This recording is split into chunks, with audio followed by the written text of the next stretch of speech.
Nous allons voir aujourd'hui une présentation qui fera office d'une révision générale du TP du module réseau de communication, un TP destiné aux étudiants inscrits en deuxième année de licence informatique à l'université d'Alger 1. Nous allons essayer de regrouper tous les TP faits au niveau de ce module et essayer de revoir toutes les notions apprises au niveau de ce module.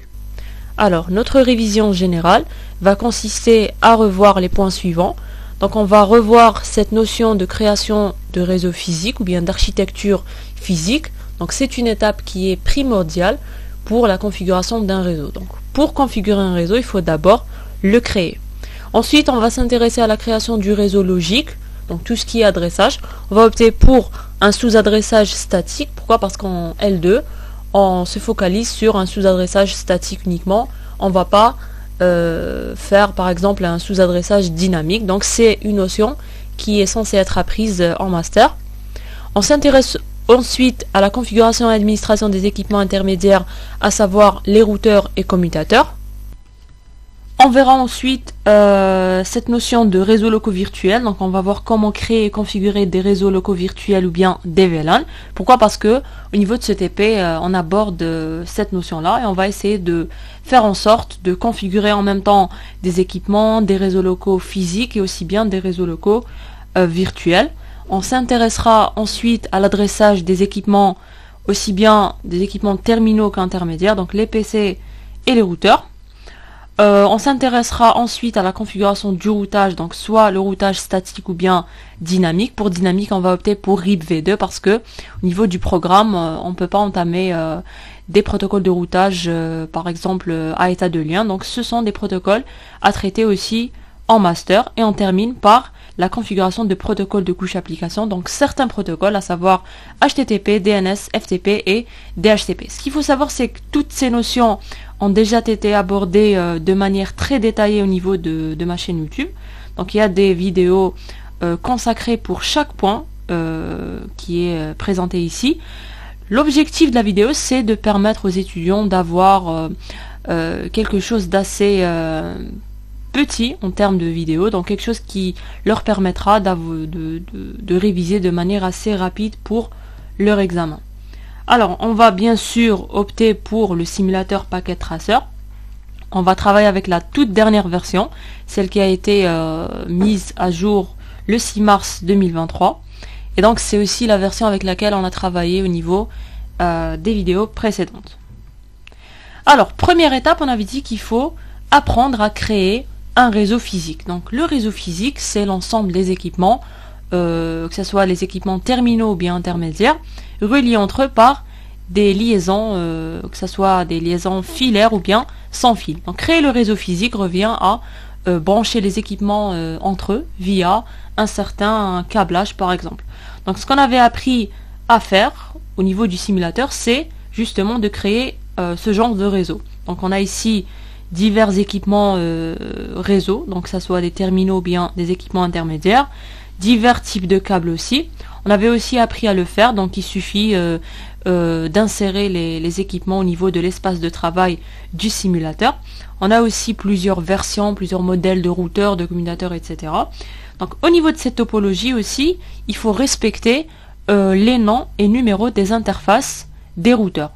Donc respecter, pourquoi? Parce qu'au niveau de cette vidéo, on va montrer une certaine configuration qui sera propre à cette topologie. C'est-à-dire que si vous changez de numéro d'interface par exemple, vous aurez une configuration qui devra changer. Donc il faut essayer, si on veut, d'adapter votre configuration à votre topologie. Néanmoins, au niveau de cette vidéo, on a une topologie assez spécifique.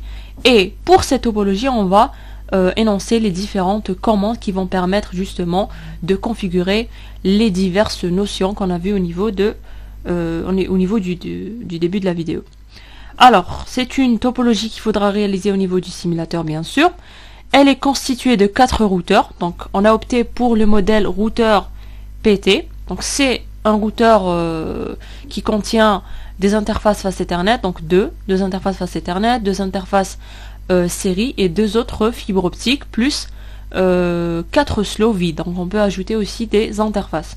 C'est aussi le routeur qu'on a appris à utiliser au niveau du TP. Et c'est le nom du routeur au niveau des dernières versions de Packet Tracer. Sinon, au niveau des toutes premières versions, ce routeur s'appelle routeur générique. Notre topologie aussi est constituée de 5 commutateurs. Donc on va utiliser le switch de 1960. C'est des switches à 24 ports. On a 10 terminaux, donc des PC. Et on a aussi 4 serveurs. Donc les serveurs, ça sera pour justement configurer les protocoles de couche application, à savoir HTTP, DNS, FTP et DHCP. Pour relier tous ces équipements entre eux, on va avoir besoin d'un câble série. Donc le câble série, c'est celui qui relie le routeur 4 au routeur 2. Donc c'est l'éclair rouge. Donc c'est un câble utilisé pour des routeurs qui possèdent des interfaces série. Donc ce sont des interfaces qui sont différentes des interfaces Fast Ethernet, où la prise elle est RJ45 et où aussi un câble Ethernet doit être inséré. On a aussi 2 câbles Ethernet croisés. On avait dit aussi que les câbles croisés permettent de relier des équipements de même niveau selon le modèle OSI ou bien TCP/IP. Donc on a besoin d'un câble croisé pour relier 2 routeurs entre eux, donc routeur 1 avec routeur 2, et un autre câble pour relier 2 commutateurs entre eux, donc switch 2 avec switch 4, parce que les commutateurs sont de même niveau, idem pour les routeurs. Donc on a besoin au niveau de cette topologie de 2 câbles Ethernet croisés, ainsi que de 20 câbles Ethernet droits. Donc ça va servir à câbler les PC avec les commutateurs avec les routeurs, etc. Donc ce sont tous ces câbles présents ici. Donc au total, on a 23 câbles pour pouvoir réaliser notre topologie physique. Ce qu'on remarque aussi, c'est que tous les voyants ici sont rouges. Rouge veut dire que toutes les interfaces n'ont pas encore été configurées. Si on veut, notre réseau n'est pas encore actif. Il a juste été créé de manière physique. On passe maintenant à la création de ce qu'on appelle le réseau logique. Donc le réseau logique, ça sera l'adressage. L'adressage veut dire qu'on va attribuer une identité à tous les équipements présents au niveau de notre topologie. Donc les équipements auxquels on peut attribuer une identité de type IP, ce sont les équipements de niveau 7, à savoir les terminaux, donc les PC et les serveurs, en plus des interfaces des routeurs. Donc par abus de langage, on dit adresse IP d'un PC. En réalité, l'adresse IP, c'est l'identifiant de l'interface réseau du PC, donc l'identifiant de la carte réseau. Donc normalement, on devrait dire l'interface du PC. Si on veut, c'est ce voyant rouge qui est ici. Pour le routeur, on ne peut pas dire que le routeur possède une adresse IP, c'est son interface qui va posséder une adresse IP. Et donc, au niveau du routeur, puisqu'on a plus d'une interface, donc parfois on a 2, parfois on a 3, etc., pourquoi il faut 2 au minimum? Parce que le routeur justement permet l'interconnexion des réseaux. Et donc on va configurer aussi pour les routeurs, pour les interfaces des routeurs, des adresses IP ou bien des identités IP. Ce n'est pas possible de le faire pour les équipements de niveau inférieur à 3, donc inférieur au routeur, donc les commutateurs. Pourquoi? Parce qu'ils ne comprennent pas cette notion d'adresse IP. Donc la création du réseau logique, c'est tout simplement l'adressage des équipements. Donc il y a plusieurs façons de faire. Donc on peut affecter à chaque réseau une adresse IP réseau, donc un réseau logique.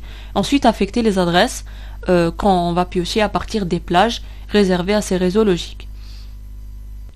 Comme on peut avoir une seule adresse réseau logique, une adresse réseau, donc pour rappel c'est une adresse qui va identifier le réseau logique, et c'est une adresse où tous les bits de la partie machine sont égaux à 0. Ça permet juste d'identifier. Donc pour rappel aussi, une adresse réseau ne peut pas être attribuée à une interface d'un équipement, que ce soit un routeur ou bien un terminal. Donc l'idée serait d'avoir une seule adresse réseau qu'on va découper en plusieurs adresses de ce qu'on appelle des sous-réseaux. Donc au niveau de notre topologie, on est d'accord qu'on n'a pas un seul réseau. Pourquoi? Parce qu'on a plusieurs routeurs, parce qu'on a déjà un routeur. Et donc du moment qu'on a un routeur, on a forcément une interconnexion de réseaux locaux. Et donc prendre une adresse IP et la découper, il y a deux façons de faire. Soit un découpage statique, FLSM, soit un découpage dynamique, VLSM. Donc pour VLSM, on ne le verra pas au niveau de cette vidéo, parce que c'est une notion qui est généralement faite en master. Pour le découpage statique, ça sera découpé selon le nombre de sous-réseaux présents au niveau de la topologie. Donc la première étape serait de trouver déjà les sous-réseaux et leur nombre. Donc, ce qu'il faut savoir, c'est que les routeurs sont les délimiteurs des sous-réseaux au niveau d'une topologie. C'est-à-dire que dès que j'arrive à un routeur, j'ai une certaine délimitation. Donc, le premier sous-réseau, par exemple, va englober PC1, PC2, le switch et l'interface qui est tout à fait à gauche du routeur 1. Ça, c'est le premier sous-réseau qu'on va nommer sous-réseau 1. Ensuite, on a la même chose en bas. Donc, PC9 avec PC10 et switch 5 et l'interface tout à fait à gauche du routeur 4. Donc, ça sera le sous-réseau 2. On peut avoir aussi un sous-réseau qui ne possède pas de PC. Donc, il n'y a pas de PC au niveau de ce sous-réseau.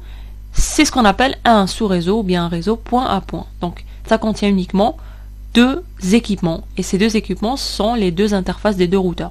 Donc, ça va englober l'interface de R1 et l'autre celle de R2. On va nommer ce sous-réseau 3. Même chose pour le sous-réseau 4 qui va relier R2 avec R4. Et on a ce qu'il y a au milieu ici. Donc on a PC3, PC4, PC7, PC8, les 4 serveurs, les deux commutateurs S2 et S4, plus, qu'est-ce que vous remarquez, on a 3 interfaces de routeur. Donc on a l'interface du routeur 3, l'interface du routeur 2 et l'interface du routeur 4. Donc il faudra aussi respecter les noms et numéros des interfaces qu'on a présentés au niveau du slide précédent. Donc ça sera le sous-réseau 5. Et le dernier, ça sera sous-réseau 6, qui est constitué de PC5, PC6, switch 3 et l'interface tout à fait à droite du routeur 3. Donc si on compte, au total, nous avons 6 sous-réseaux. Donc si on a 6 sous-réseaux, donc là, la règle dit, pour un découpage statique, qu'il nous faut 3 bits pour la partie sous-réseau. Donc on a, au niveau du réseau pair, une adresse constituée d'une partie réseau et d'une partie machine. La partie réseau est délimitée grâce au masque qui accompagne l'adresse réseau. Ensuite, pour créer les sous-réseaux doivent avoir la même partie réseau du réseau pair. Pour faire la petite différence entre ces sous-réseaux, bien sûr, ils doivent avoir des parties réseau au complet différentes. Et donc, qu'est-ce qu'on fait? On va piocher des bits de la partie machine du réseau pair à partir de la gauche. Donc, on va prendre les bits de poids fort et on va prendre autant de bits nécessaires pour nos sous-réseaux. Et du moment qu'on a 6 sous-réseaux, bien sûr, il nous faut 3 bits, parce que 2 bits peuvent nous adresser uniquement 4 réseaux. Avec 2 bits, on a 4 possibilités en binaire. Donc 2 à la puissance 2, c'est égal à 4. Par contre, pour 3, on aura 2 à la puissance 3 qui sera égal à 8, et donc on peut avoir au total 8 sous-réseaux au niveau de notre topologie. Donc pour notre exemple, on va juste découper pour 6 sous-réseaux, mais on garde à l'esprit qu'on peut ajouter encore 2 sous-réseaux au niveau de notre topologie. Et on ne peut pas faire autrement parce que si on prend 2 bits, il y aura 2 sous-réseaux qui n'auront pas d'adresse IP. Donc on a 6 sous-réseaux, donc ça va impliquer qu'il nous faut 3 bits pour l'identifiant sous-réseau, bien la partie sous-réseau. Et on va prendre comme exemple cette adresse IP réseau, donc 49.81.0.0/22. /22 veut dire qu'on a 22 bits de poids fort affectés à la partie réseau de cette adresse IP. Et donc on va essayer de découper cette adresse IP en 6 sous-adresses si on veut. Donc pour les 6 sous-réseaux justement, et les 6 adresses qu'on va obtenir après le découpage vont être affectées à nos 6 sous-réseaux. Et bien sûr, dès qu'on affecte une adresse réseau, on va automatiquement affecter aussi une plage. Et ça sera à partir de ces plages qu'on va adresser, qu'on va piocher les adresses pour nos équipements. Il faudra à ce stade-là respecter la localisation du PC. Donc s'il se trouve au niveau du sous-réseau 1, il faudra lui donner une adresse du sous-réseau 1. Alors on a l'adresse IP mère 49.81.0.0/22. On a une partie réseau sur 22 bits et une partie machine sur 10 bits. Donc là j'ai juste scindé les deux parties et j'ai écrit l'adresse IP en binaire, parce que le sens d'une adresse IP est toujours en binaire. Ce qu'on remarque, c'est que la partie machine, donc tous les bits de la partie machine sont égaux à 0. C'est pour ça que c'est une adresse IP réseau aussi valide. S'il y avait un 1 ici, ça aurait été une adresse d'une machine et non pas une adresse réseau. Si c'était tous des 1, donc tous les bits de la partie machine étaient tous égaux à 1, là on aurait affaire à une adresse de diffusion. Alors, on a 6 sous-réseaux, donc il nous faut une partie sous-réseau sur 3 bits. Et donc, on aura pour tous les sous-réseaux un masque qui va augmenter. On avait un masque égal à /22. On aura un nouveau masque qui sera égal à /25. Donc on va ajouter 3 bits au niveau de l'IDF sous réseau. Et /25 c'est équivalent à 3 fois 255.128. Donc 128 c'est le bit de poids fort au niveau du 4e octet qui est égal à 1. Pour faire le sous-adressage, donc l'idée c'est toujours de tracer un tableau qui va contenir toutes les informations concernant tous les sous-réseaux. Donc on va savoir le nom du sous-réseau, l'IDF sous-réseau, l'adresse IP du sous-réseau, l'adresse de diffusion et la plage d'adresse, à savoir la première adresse attribuable et la dernière adresse attribuable. On peut ne pas spécifier le masque au niveau du tableau parce qu'il est identique pour tous les sous-réseaux, à savoir c'est un /25. Donc premier sous-réseau. Donc on aura un IDF sous-réseau égal à 3 zéros. Donc on a pris 3 bits. Donc toujours le premier sous-réseau, il a un IDF sous-réseau nul.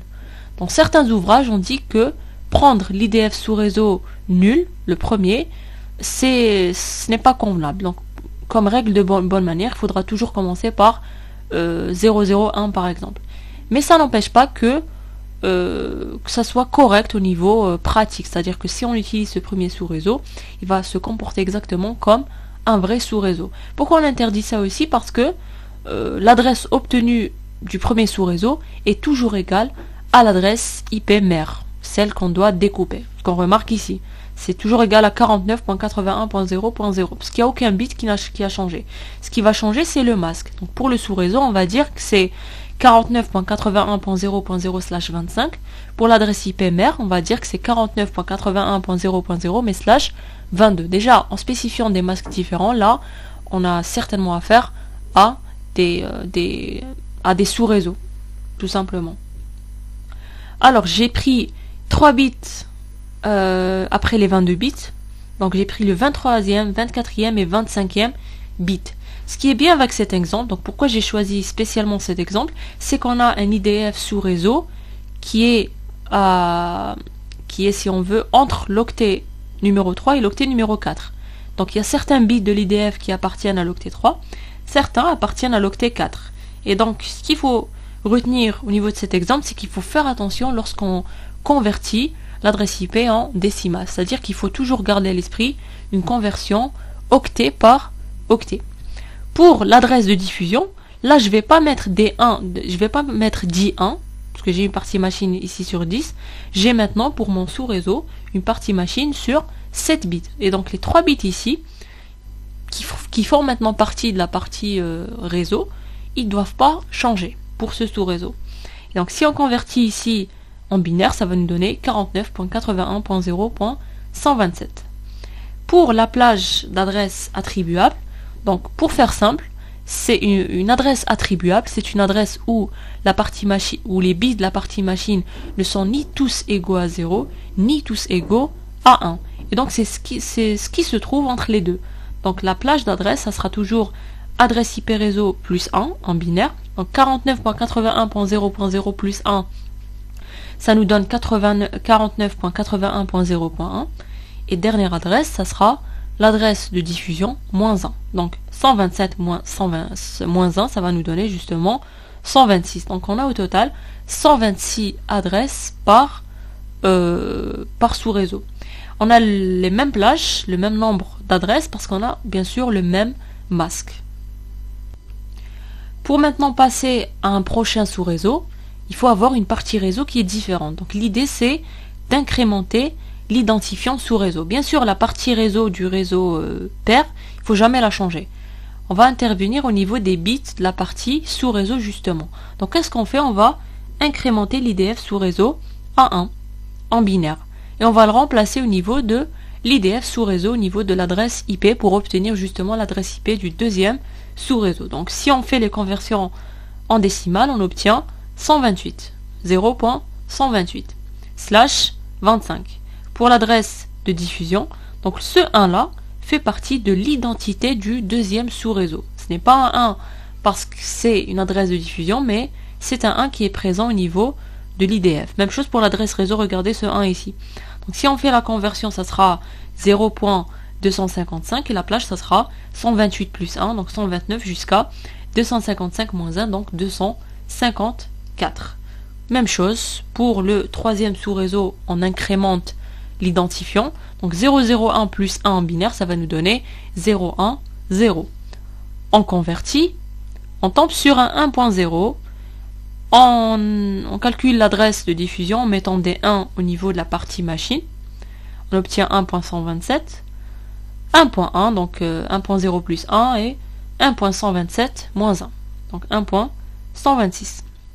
Même chose pour le quatrième sous-réseau, où on ajoute un plus 1, donc 010 plus 1, ça va nous donner 011. Là, il faut juste continuer les conversions en binaire, etc.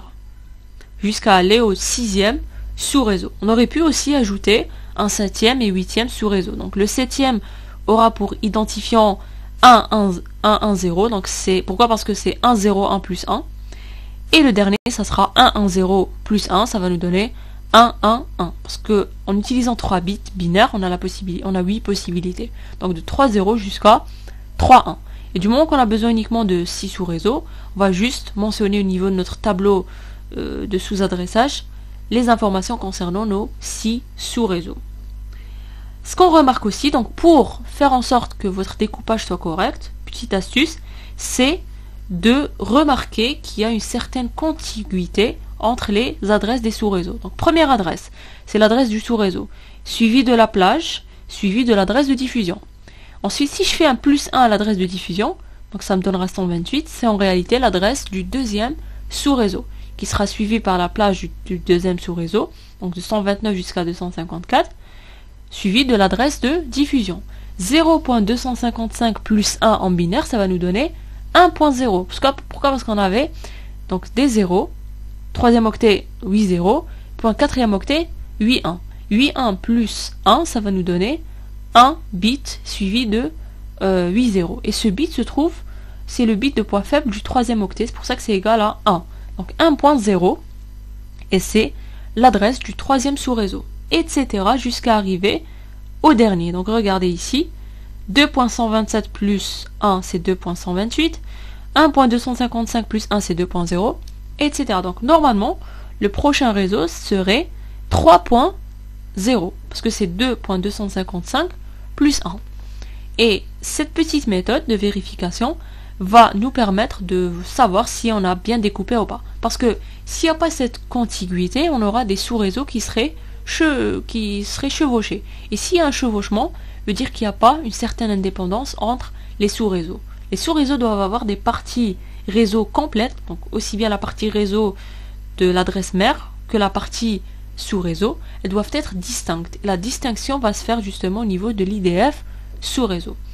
Si vous n'avez pas compris ces notions, si vous avez encore des questions, vous pouvez voir des vidéos dédiées au découpage statique.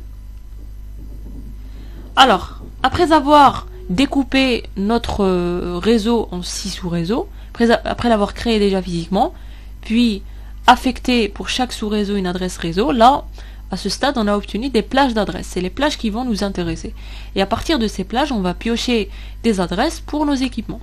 Donc, la deuxième étape, c'était de créer le réseau logique. Troisième étape, c'est maintenant la configuration des équipements intermédiaires. Pourquoi est-ce qu'on s'intéresse aux équipements intermédiaires? Pourquoi est-ce qu'on s'intéresse à comment les configurer? Parce que ce sont des équipements qui sont de niveau inférieur à 7. Donc ce sont des équipements qui ne possèdent pas d'interface graphique. Et du moment qu'on ne possède pas une interface graphique, il faut passer par un équipement d'administration. Donc il faut brancher notre équipement intermédiaire, donc que ce soit un routeur ou bien un commutateur, à un terminal de configuration via ce qu'on appelle un câble console.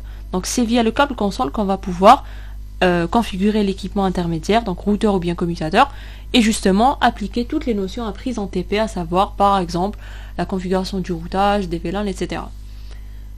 Deuxième étape serait d'aller au niveau de l'équipement terminal de configuration, donc c'est un PC par exemple ou bien un serveur, aller à l'onglet desktop, ensuite à l'application terminal, ensuite faire en sorte qu'il y ait ces configurations, donc 9600 bits par seconde, et contrôle de flux aucun, cliquez sur OK, et là on voit l'affichage de l'interface en ligne de commande ou bien de la CLI, et c'est au niveau de cette interface qu'on va apporter des modifications par exemple à notre routeur, configurer certaines notions, afficher certaines informations, etc. Et donc configurer des équipements intermédiaires revient à apprendre les commandes Cisco iOS. Donc on avait vu aussi au niveau de certaines vidéos que les commandes Cisco, c'est par niveau, c'est par si on veut mode. Et au niveau de chaque mode, on a un ensemble de commandes à exécuter. Donc si vous avez des petits soucis avec Cisco iOS, il faudra aller voir la vidéo qui concerne justement cette notion où on a vraiment détaillé les commandes à utiliser pour passer d'un mode à un autre, les commandes qui permettent de faire certaines configurations, etc. Quatrième étape, c'est la création et la configuration des réseaux locaux virtuels s'il y en a. Donc on a fait en sorte qu'il y ait des réseaux locaux virtuels pour faire en sorte d'englober bien sûr toutes les notions apprises en TP. Alors, on va revenir au sous-réseau 5. Donc c'était le sous-réseau qu'on avait nommé donc sous-réseau 5. On avait aussi obtenu son adresse IP réseau après découpage. Donc on avait obtenu cette adresse IP si vous vous rappelez. Donc 49.81.2.0/25. Alors c'est un réseau local physique qui est découpé en 3 VLAN. Donc on a le VLAN 4 qui possède un nom, donc L2 info section A groupe 2, donc A2, et qui possède cette adresse IP. Je vais revenir juste après. Et il contient PC3 et PC4. VLAN 9 se nomme L2 informatique section B groupe 1. Il a cette adresse et PC7 et PC8 font partie du VLAN 9.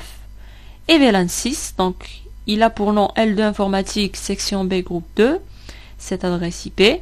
Et les membres du VLAN 6 sont les 4 serveurs au niveau du sous-réseau 5. Donc on a ici un sous-réseau local physique. Donc on est censé avoir la même adresse. On est censé avoir la même partie réseau au niveau de tous les équipements. Donc à savoir PC3, PC4, PC7, PC8, les 4 serveurs plus les 3 interfaces des 3 routeurs. Sauf qu'on a voulu découper ce réseau local physique en 3 réseaux locaux virtuels. Donc on a VLAN 4, VLAN 9 et VLAN 6. Donc découper en 3 réseaux locaux virtuels revient à découper l'adresse réseau du sous-réseau 5, donc 49.81.2.0/25, en 3 sous-réseaux. Et du moment qu'on a uniquement 3 sous-réseaux, ou bien 3 sous-sous-réseaux, il nous faudra 2 bits pour la partie sous-sous-réseau qui est égale à 2. Donc 2 bits veut dire qu'on aura déjà un masque slash 25 plus 2, donc 27. Vous remarquez qu'on a les slash 27 pour les 3 sous-réseaux des 3 VLAN. Ensuite, les chiffres ici, on a juste refait un découpage du sous-réseau. Donc 2 bits, donc 00, ça ne change pas. 49.81.2.0, on avait dit que le premier sous-réseau est toujours égal à l'adresse du réseau père. Sauf ça sera le masque qui change. Ensuite, il y a une incrémentation de l'identifiant. Donc on aura un 01. 01 en binaire, donc 01 suivi de 60 va correspondre à 2.32. Ce 0 aussi va commencer à partir du deuxième bit du troisième octet. Donc en réalité au niveau du troisième octet, on va avoir 001 suivi de 50. Et 001 suivi de 50, c'est égal à 32. Pour 64, le troisième VLAN, troisième adresse du troisième sous-réseau, donc ça sera 010 suivi de 50. Donc c'est équivalent à 2.64/27. Donc on a fait rapidement un découpage du 5e sous-réseau en 3 sous-réseaux. Et donc l'idée serait déjà de créer ces VLAN. Donc lorsqu'on a un réseau local physique constitué de plusieurs commutateurs, il faut impérativement créer tous les VLAN au niveau de tous les commutateurs. Donc on va créer déjà les VLAN au niveau des commutateurs 2 et 4. Et je dis bel et bien créer tous les VLAN. Si on prend par exemple le switch 4, on remarque qu'au niveau de S4, on a PC7, PC8, et on a uniquement le VLAN 9. On n'a pas par exemple le VLAN 4. Il n'y a pas le PC3 et PC4. Les PC3 et PC4 sont branchés au niveau du switch. Même chose pour les serveurs. Donc on peut se dire Pourquoi au niveau du switch 4, on devrait créer le VLAN 4 et 6? On les crée pour qu'il y ait une certaine homogénéité au niveau des switches. Donc la règle dit que tous les switches doivent posséder la même base de données VLAN. Donc le VLAN.date doit être identique au niveau de tous les switches d'un réseau local physique. Pourquoi? Parce que si PC3 communique avec PC7, le switch 4 doit savoir que PC3 fait partie d'un VLAN et qui veut communiquer avec un PC qui est directement branché à son niveau. Et donc PC4 doit connaître VLAN 4, VLAN 9 et VLAN 6, même chose pour VLAN, même chose pour le switch 2.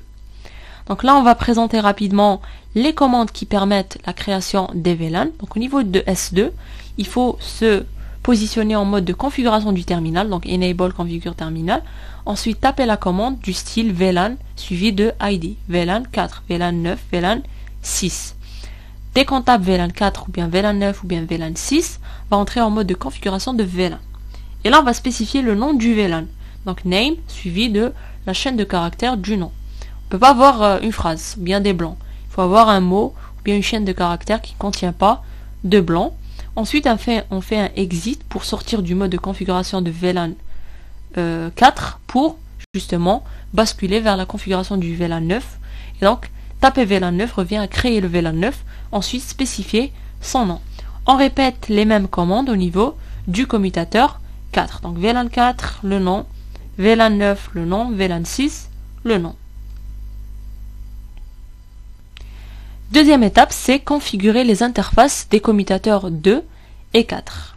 On va rapidement revenir vers notre topologie déjà pour résumer ce qu'on va configurer.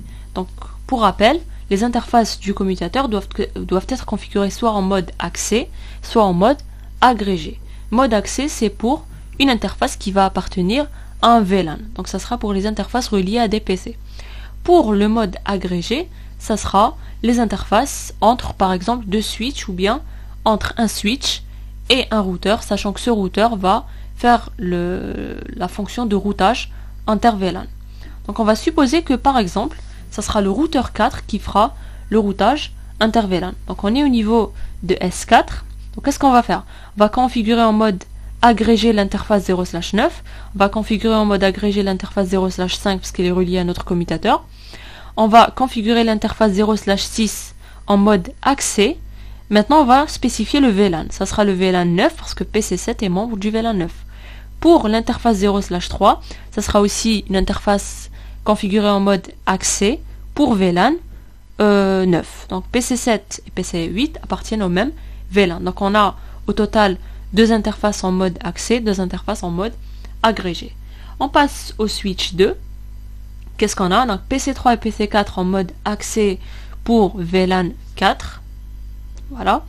On a les serveurs. Donc l'interface 6, 7, 8 et 9 en mode accès pour VLAN 6. Interface 0/5 puisqu'elle est reliée à notre commutateur, elle sera configurée en mode agrégé.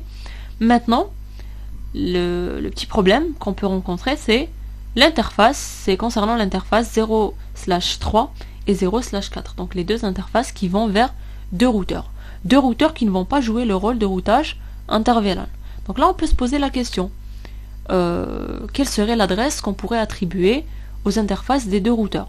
On ne peut pas configurer en mode agrégé parce que il y a un routeur qui va faire le routage inter-VLAN. Donc ça sera routeur 4 par exemple. Donc c'est au niveau de 0/9 qu'on va configurer le mode agrégé.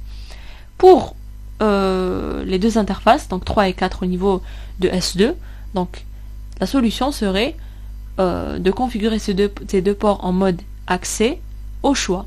Soit faire en sorte qu'elles appartiennent à VLAN 4, VLAN 9 ou bien VLAN 6. Donc ça va marcher à tous les coups. Ce qu'il faut juste respecter juste après, c'est au niveau de l'attribution des adresses des interfaces des deux routeurs. Donc on va soit leur donner des adresses des plages de VLAN 6, de VLAN 4 ou bien de VLAN 9, ou bien différentes. Si par exemple 0/3 appartient à VLAN 4 et 0/4 appartient à VLAN 9, ou bien d'autres combinaisons. L'idée c'est toujours de configurer les autres ports des autres routeurs. Donc on garde toujours un pour le routage inter-VLAN. Pour les autres, tous les autres, même si on avait 3 ou bien 4 ou bien plus, faudra toujours les configurer en mode accès. Pour le VLAN, on va faire au choix, surtout si on ne nous demande pas ou bien on ne nous précise pas au niveau de l'exercice quel VLAN utiliser. Bien sûr, si le VLAN est précisé, on respecte l'énoncé de l'exercice. On va par exemple opter pour VLAN 6. Et donc là, on aura l'interface 3, 4, 5, 6, 7, 8 et 9 qui vont appartenir au VLAN 6. On revient aux commandes qui permettent justement de configurer les interfaces du commutateur. Donc on avait dit que Fast Ethernet 0/1 était configuré en mode accès pour VLAN 4, ça c'est concernant le switch 2. Même chose pour Fast Ethernet 0/2, donc ces deux interfaces sont branchées au niveau des deux PC qui appartiennent à VLAN 4. PC 3 et 4 si je me rappelle bien, donc ceux qui étaient en haut. Ensuite, on peut utiliser cette commande, donc interface range Fast Ethernet 0/3 jusqu'à 6, donc 3-6, 8. Donc ça va permettre d'entrer en mode de configuration d'interface. On va taper switch port mode access VLAN 6. Donc pour configurer un port en mode accès, il faut se positionner en mode de configuration du terminal, taper la commande interface ou bien interface, nom de l'interface, numéro de l'interface. On rentre en mode de configuration d'interface. Ensuite, on spécifie le type, que ce soit en mode accès ou bien en mode agrégé. Mode accès, c'est switch port mode access. Ensuite, on ajoute une commande pour spécifier le VLAN. Switch port access VLAN suivi de l'ID. Donc 4, 6 ou bien 9. Donc au niveau de S2, il n'y a aucun PC qui est branché au VLAN 9. Donc pas la peine de configurer une interface en mode accès pour VLAN 9, ça n'a pas de sens. Il faut respecter ce qui a été donné au niveau de l'énoncé. Et pour 3 jusqu'à 8, donc on l'a fait juste pour ne pas répéter plusieurs commandes à la fois. On aurait pu aussi le faire pour 0/1 et 0/2. On aurait pu faire interface range Fast Ethernet 0/1-6.2 switch port mode access, switch port access VLAN 4. Mais j'ai voulu mettre les deux pour justement vous montrer qu'on peut bel et bien configurer interface par interface ou bien un ensemble d'interfaces. Pour configurer un ensemble d'interfaces, l'idée c'est qu'elle soit contiguë pour pouvoir insérer justement ce slash, ce tiret du 6. Si elles ne sont pas contiguës, on peut mettre des virgules. Pour l'interface 0/5, celle qui est reliée à l'autre commutateur, à savoir le S4, on va la configurer en mode agrégé, donc switch port mode trunk. Trunk pour spécifier le mode, donc une interface configurée en mode agrégé. Pour rappel, le mode agrégé, c'est un mode qui permet de faire transiter tous les VLAN créés au niveau des commutateurs. Et donc, entre deux commutateurs, il faut faire ça parce que si on configure un port entre deux commutateurs en mode accès pour un VLAN, il y aura uniquement ce VLAN qui pourra transiter entre ces deux commutateurs. Et donc, les membres d'autres VLAN qui sont présents au niveau d'un commutateur, qui sont en même temps présents au niveau d'un autre commutateur, ne pourront pas communiquer si on configure ce port en mode accès.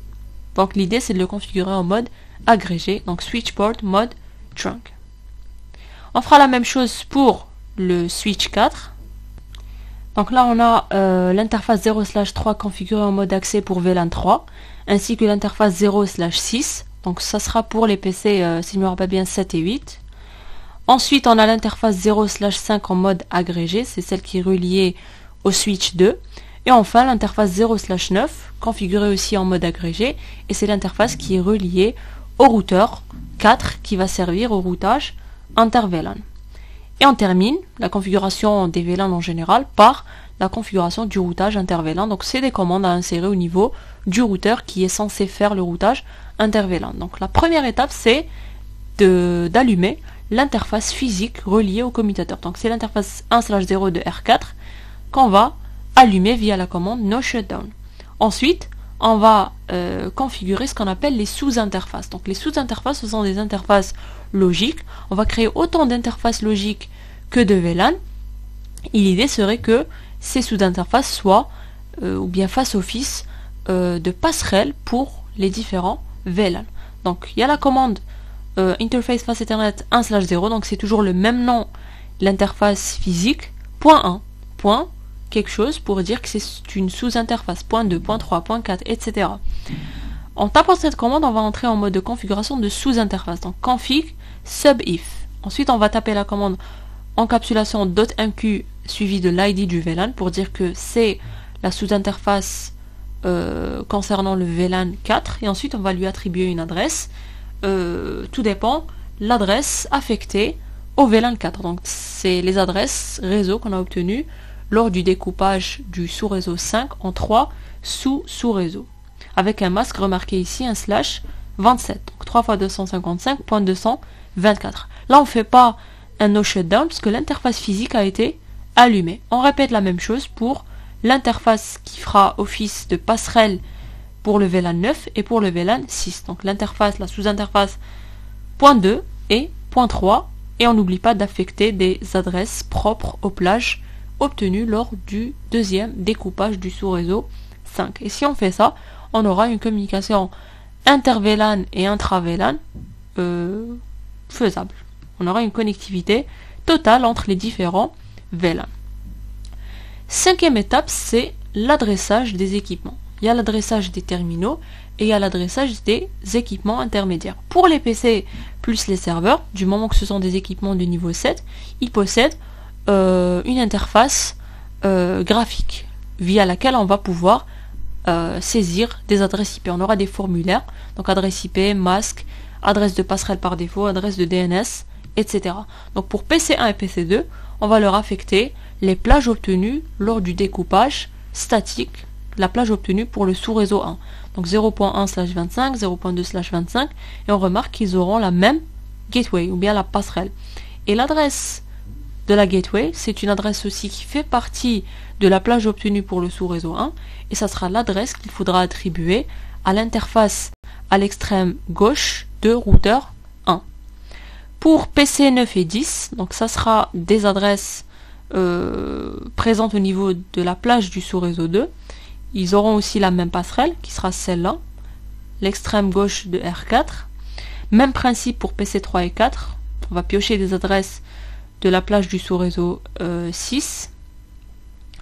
Du sous-réseau 5, PC 3 et 4. Pas vraiment la plage du sous-réseau 5, mais les adresses des VLAN. Voilà.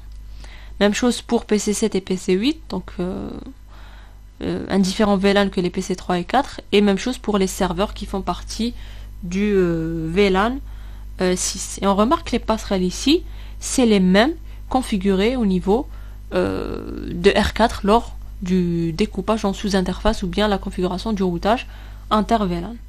Et on termine par PC5 et PC6 qui font partie du sous-réseau 6. On va leur donner des adresses de la plage du sous-réseau 6, la plage qu'on a obtenue au niveau du découpage. Donc on remarque aussi que il y a une certaine liaison entre les différentes étapes. C'est-à-dire que à chaque fois qu'on réalise une étape, on a besoin des informations qu'on a déjà obtenues lors des étapes précédentes.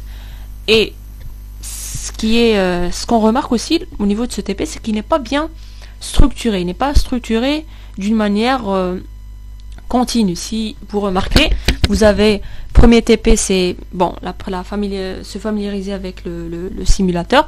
Ensuite, au niveau du TP2 directement, vous avez la configuration des protocoles de la couche application.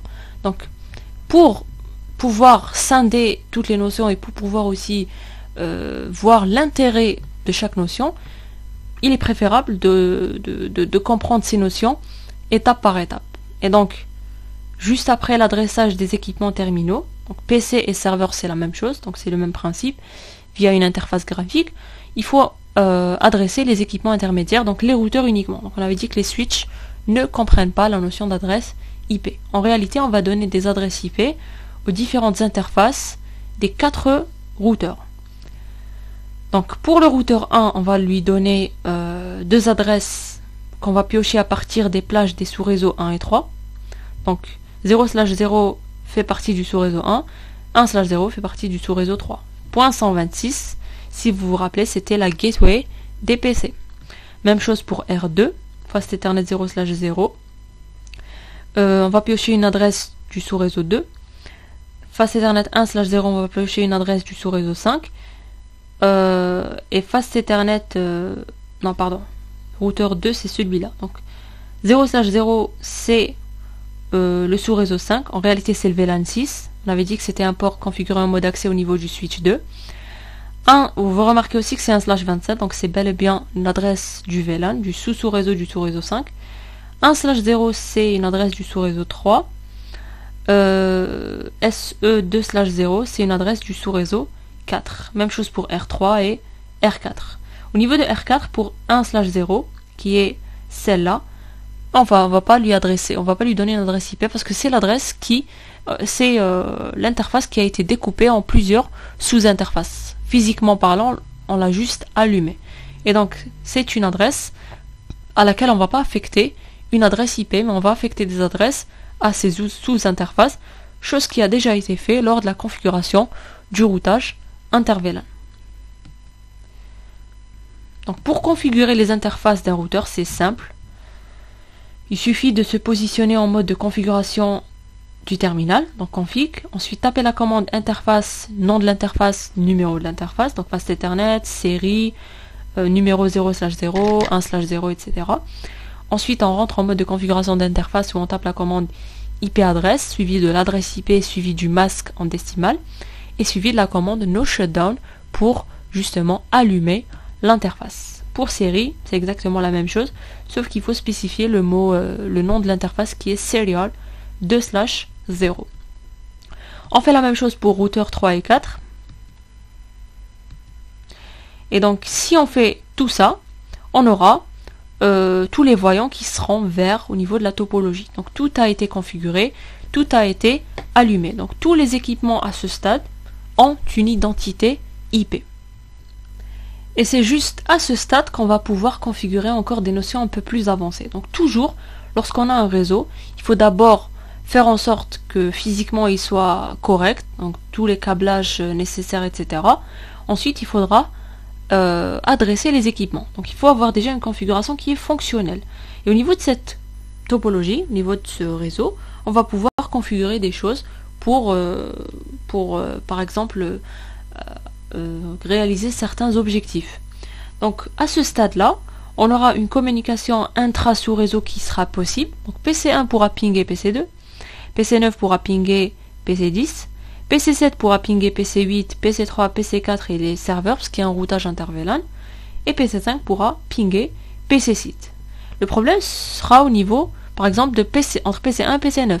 Donc la communication inter-sous-réseau à ce stade n'est pas possible. Pour qu'elle soit possible, il faut configurer ce qu'on appelle le routage. Le routage au niveau des routeurs, c'est une notion très importante qui va permettre qu'il y ait une connectivité totale, qu'il y ait une connectivité entre plusieurs sous-réseaux, et c'est ce qu'on va essayer de faire.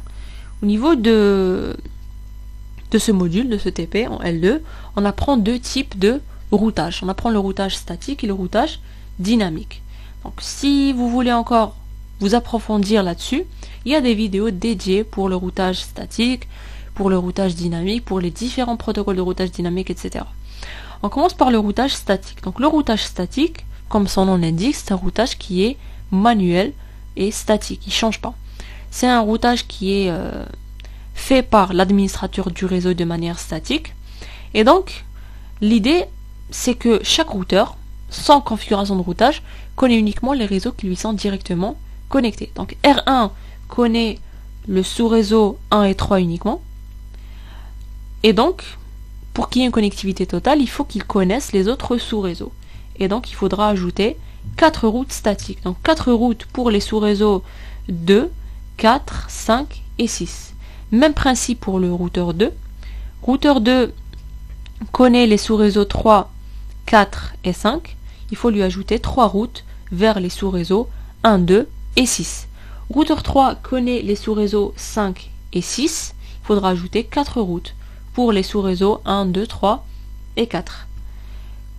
Concernant le routeur 4, il connaît les sous-réseaux 2, 4 et 5. Donc 2, 4 et 5, il faudra lui ajouter 3 routes pour les sous-réseaux 1, 3 et 6. Et donc ça va se faire grâce aux commandes suivantes. Mais avant cela, ce qu'il faut savoir, c'est qu'il y a des VLAN quelque part. Il y a des VLAN au niveau du sous-réseau 5. Donc pour routeur 4. Routeur 4 connaît tout le sous-réseau 5. Pourquoi? Parce que c'est le routeur qui fait le routage inter-VLAN. Donc il n'y a pas de problème au niveau de R4. Le problème va se poser au niveau de R2 et de R3. R2 et R3, donc les deux interfaces, donc on avait dit au niveau de l'exercice qu'elles appartenaient à VLAN 6. Et donc, du moment qu'elles appartiennent à VLAN 6, elles ne connaissent pas les VLAN 4 et 9. Et donc, il ne faut jamais oublier d'ajouter des routes vers ces deux VLAN. On verra les commandes juste après. Donc, pour le routeur 1, on va lui ajouter, comme on a dit, 4 routes. Donc, IP route, c'est l'adresse du réseau, c'est un mot-clé pour configurer le routage statique, suivi de l'adresse du sous-réseau, donc tous les sous-réseaux que R1 ne connaît pas. On avait dit que R1 connaît les sous-réseaux 1 et 3. Donc 0.128 c'est le sous-réseau 2, etc. Donc pour tous les sous-réseaux qu'il ne connaît pas. Suivi de ce qu'on a ici, le masque du sous-réseau. Donc on a des masques /25 pour tous les sous-réseaux, parce qu'on a opté pour un sous-adressage statique.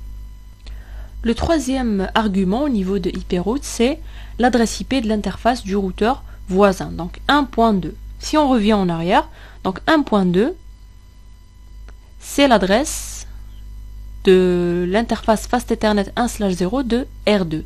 Donc on va dire à R1 que pour aller vers les sous-réseaux 2, 4, 5 et 6, donc les sous-réseaux qui ne sont pas directement connectés à toi, tu passes par l'interface Fast Ethernet 1/0 de R2. C'est ton seul moyen d'aller ailleurs au niveau de la topologie, parce que R1 il a juste un seul voisin.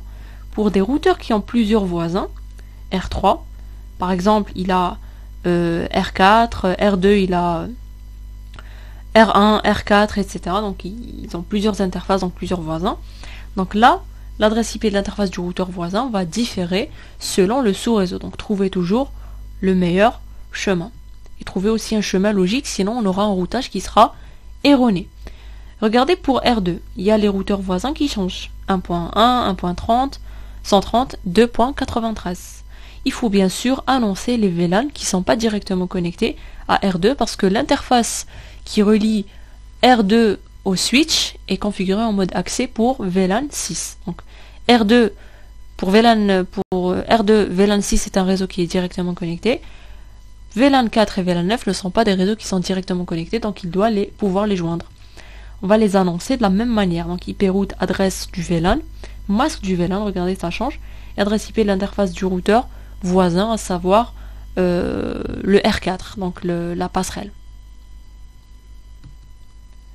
Même chose pour R3 et R4. On n'oublie pas d'ajouter les routes pour les VLAN 4 et 9 au niveau de R3 et R4 sans faire, parce que R4, du moment que c'est le routeur qui fait le routage inter-VLAN, donc les trois VLAN sont directement connectés à R4.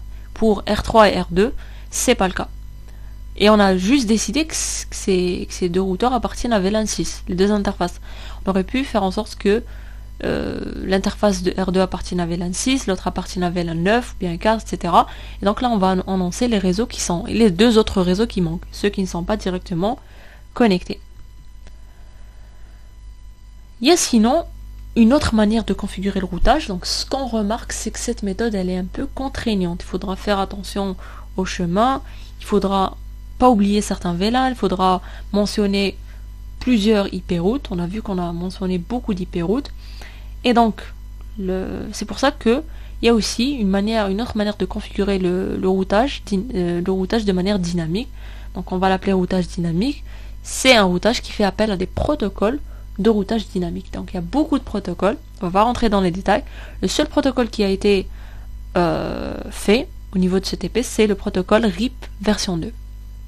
Alors RIP, c'est un protocole de routage où la métrique c'est le nombre de sauts. C'est-à-dire que pour qu'un routeur puisse choisir une route par rapport à une autre, il va se baser sur le nombre de sauts ou bien le nombre de routeurs à traverser. Il y a d'autres protocoles plus performants qui utilisent d'autres métriques plus fines, donc le débit, le coût, la fiabilité, etc. Donc à titre d'exemple, les protocoles OSPF et EI-GRP. On ne va pas les aborder aujourd'hui. Et donc, au niveau de R1, pour configurer déjà un protocole de routage dynamique, donc en général, c'est toujours activer ce protocole, il y a des commandes qui permettent d'activer ce protocole. Ensuite, annoncer les réseaux directement connectés. C'est l'inverse du routage statique. Et donc chaque routeur va informer les autres routeurs des réseaux qu'il connaît. Et donc au niveau de R1, on va juste annoncer deux sous-réseau via le protocole RIP v2. Donc l'annonce, ça sera l'ensemble des informations qui seront mises au niveau des messages de mise à jour qui seront envoyés aux voisins. Donc R1 va informer R2 de l'existence de R2 du sous-réseau 1 et R3 par exemple va informer les autres routeurs de l'existence du sous-réseau 6.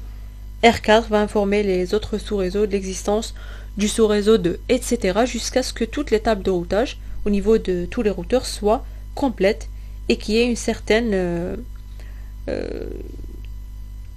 convergence. Donc la convergence, c'est le fait que toutes les tables de routage soient complètes. Et donc dès qu'elles sont toutes complètes, donc tout le monde connaît tout le monde, tous les routeurs connaissent tous les chemins, et donc là on pourra avoir une connectivité totale.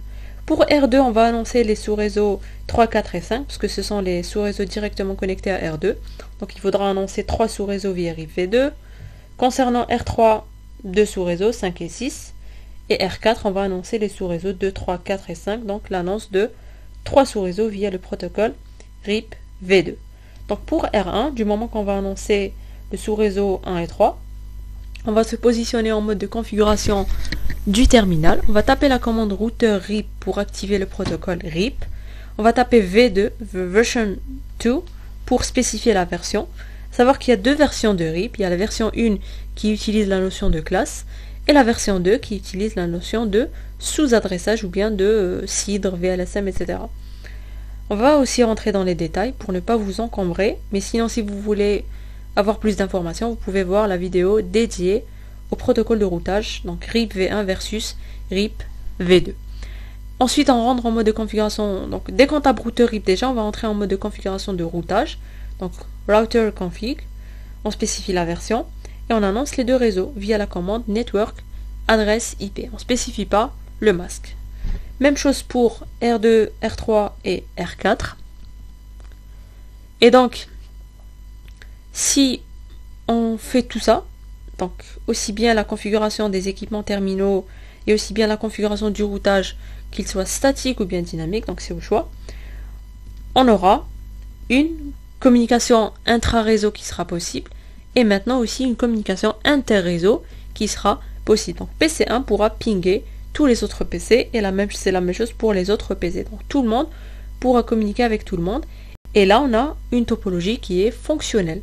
Donc l'objectif en général du TP réseau, c'est de savoir ou bien avoir toutes les notions nécessaires pour la création de réseau, donc réseau logique et réseau physique, et ensuite créer la connectivité entre les sous-réseaux. Donc avoir une topologie convergente, avoir une communication complète, que ce soit à l'interne ou bien à l'extérieur. Donc c'est ça l'objectif principal en général des TP réseau, surtout les TP pour débutants. Donc on apprend toujours ça. Dès qu'on termine avec ça, on peut maintenant apprendre à configurer par exemple d'autres protocoles, des protocoles de couche application, à savoir les protocoles HTTP, DNS, FTP et DHCP. La configuration, elle est très facile, donc elle est graphique. Donc pour HTTP déjà, c'est pour l'affichage de pages web. Pour DNS, c'est pour la traduction de nom de domaine en adresse IP. Donc c'est pour pouvoir accéder à un site web via son nom de domaine et non pas via son adresse IP. FTP, c'est pour le transfert de fichiers. Et DHCP, c'est pour l'attribution automatique de configuration réseau pour les équipements terminaux. Donc adresse IP, masque, adresse de passerelle et adresse du serveur DNS. Donc ça se fait de manière automatique sans remplir les formulaires de manière statique. Donc on ne risque pas de faire des erreurs ainsi. Donc, pour cette configuration au niveau du simulateur, elle est très simple, elle est graphique, donc il faut aller au niveau des serveurs, il y a un autre onglet qui existe par rapport au PC. Donc au niveau des PC, on a juste une configuration normale. Au niveau des serveurs, on a un onglet en plus qui est l'onglet service. Au niveau de service, on aura les différents protocoles. Donc on a HTTP, DNS, FTP, DHCP, plus d'autres protocoles. Donc il y aura ces 4 services qui vont nous intéresser. Et l'idée, c'est juste de les activer et de les utiliser par les équipements terminaux, etc. Donc c'est très simple à configurer. Et donc voilà pour cette vidéo de révision générale. Donc on a pu aborder toutes les notions concernant le TP réseau de communication. Et si on arrive à bien comprendre les notions présentes ici, on peut faire le test de manière très aisée. Bien sûr, s'il y a des notions où on est allé un peu vite, par exemple, où vous n'avez pas bien compris, vous pouvez toujours revoir les vidéos spécifiques à chaque notion. Donc pour création de réseau physique, logique, adressage, VLAN, il y a la présentation, il y a le TP, il y a aussi le routage, il y a plein de vidéos, il y a des playlists dédiées au routage, statique, dynamique, des présentations pour expliquer le concept, des vidéos où on fait des configurations au niveau du simulateur, etc. En plus des exemples présents au niveau de la chaîne. Et on clôture cette vidéo par souhaiter bon courage à tous les étudiants inscrits en licence 2 en informatique à l'université d'Alger 1.